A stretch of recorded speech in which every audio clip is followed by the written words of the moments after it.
Oi, tudo bem? Espero que sim. Hoje nós vamos falar sobre alguns fatos e acontecimentos que antecederam a Revolução Industrial. Para dar início no nosso vídeo, nós vamos começar falando sobre o Renascimento. O Renascimento ele foi criado no século XVI para descrever um movimento artístico que surgiu um século antes.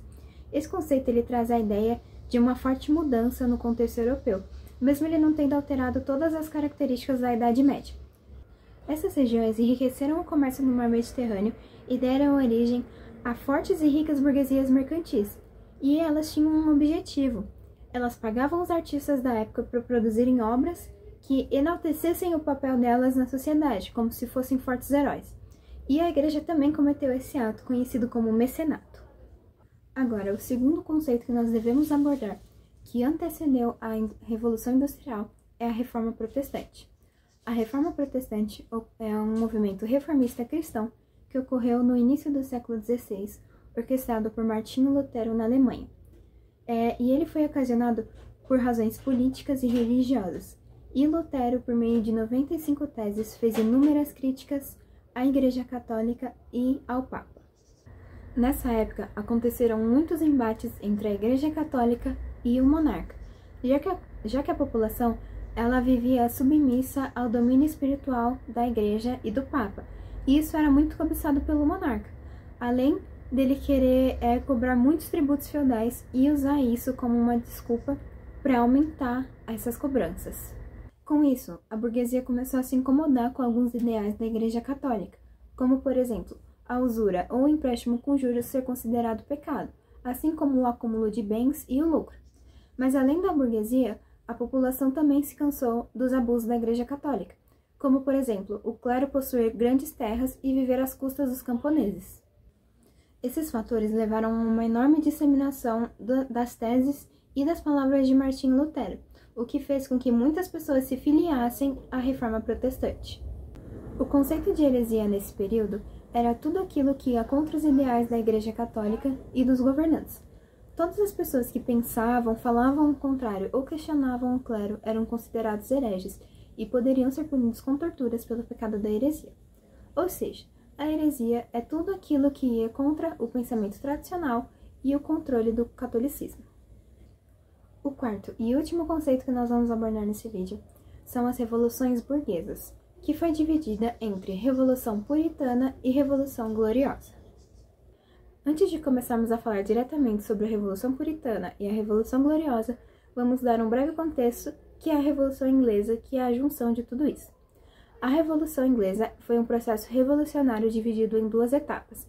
A Revolução Puritana, que ocorreu entre 1640 e 1649, e a Revolução Gloriosa, de 1688, que resultou na instalação de uma monarquia de bases liberais na Inglaterra. Ela é considerada uma das primeiras manifestações contra o antigo regime, pois foi a primeira revolução burguesa da Europa, pois marcou o fim da monarquia absolutista na Inglaterra e deu início à monarquia parlamentarista com bases liberais. Essa revolução ocorreu após a morte de Elizabeth I, onde a rainha colocou em prática uma política mercantilista mais agressiva na colonização da América. Assim, a Inglaterra se consolidou como grande potência econômica e naval na Europa, o que enriqueceu a burguesia.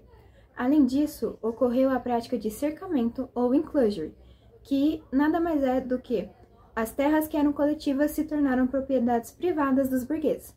Isso fez com que o empobrecimento aumentasse, fazendo com que os camponeses saíssem de suas casas para as cidades grandes para buscarem melhores condições de trabalho e de vida. Esse fenômeno ficou conhecido como o êxodo rural, o que foi um dos principais fatores na Revolução Industrial, já que tinha uma maior quantidade de mão de obra e, sendo assim, um aumento na produção. A Revolução Puritana ocorreu através do choque que ocorria entre o parlamento e o rei da Inglaterra, onde o rei ele queria manter o seu poder através de uma monarquia absolutista. Já os parlamentares ingleses eles queriam transformar o país em uma monarquia constitucional com base nos ideais liberais, porque isso favorecia a burguesia. O choque entre os parlamentares e o rei inglês levou à Guerra Civil Inglesa, um processo que se estendeu pela década de 1640 e resultou na execução do rei.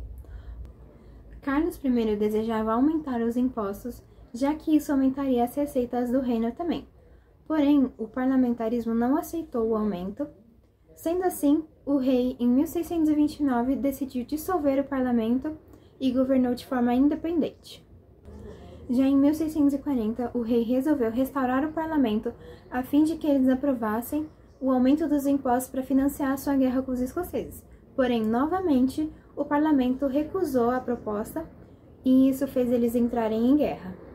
Agora vamos falar sobre a Revolução Gloriosa, que ocorreu em 1688. O nascimento de Jaime Eduardo, o filho do rei, aumentava os riscos de que o poder na Inglaterra fosse perpetuado em uma dinastia católica. Sendo assim, o parlamento começou a agir para tirar o monarca do poder.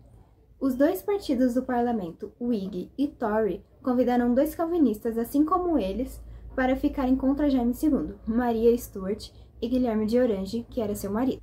Em 1688, Guilherme de Orange, junto de suas tropas, forçou Jaime II a se exilar na França, onde ele ficou o resto de sua vida. Maria Stuart e Guilherme de Orange foram então coroados reis e rainha da Inglaterra. E essa transição de poder sem derramamento de sangue, ou seja, pacífica, ficou marcada na história inglesa como a Revolução Gloriosa. Como citado anteriormente, durante o século XVI e o período do Renascimento, a Inglaterra foi um dos países a passar por processos de enriquecimento do monarca e do clero, onde a igreja e a burguesia pagavam para serem glorificadas em pinturas. Essa situação mudou quando Martinho Lutero criou a Reforma Protestante, onde ele fez a burguesia e a população em geral não aceitar mais os abusos da igreja. Sendo assim, o protestantismo foi considerado uma heresia e a igreja começou a perseguir os praticantes. No mesmo período, grandes monarquias europeias, como a Inglaterra, tiveram uma enorme expansão marítima através da exploração de novas terras, tanto para o autoextrativismo e busca por mão de obra escrava, quanto para o refúgio de povos protestantes, o que fez com que eles acumulassem riquezas e se tornassem grandes potências. A Inglaterra tornou-se uma potência na industrialização após as revoluções puritana e gloriosa, já que essas revoluções geraram o êxodo rural e, consequentemente, o aumento das populações nas cidades e o aumento da mão de obra barata para as fábricas, fazendo com que o processo da industrialização ficasse cada vez maior e mais rápido. E, por fim, podemos ligar todos esses pontos discutidos ao neocolonialismo, pois as potências europeias necessitavam se desenvolver ainda mais e buscaram esses recursos na região da África e da Ásia, fazendo dessa exploração de recursos e mão de obra barata e escrava o fortalecimento de seus países. Esse foi o vídeo, espero muito que vocês tenham gostado e que tenham entendido o conteúdo. Muito obrigada e até a próxima!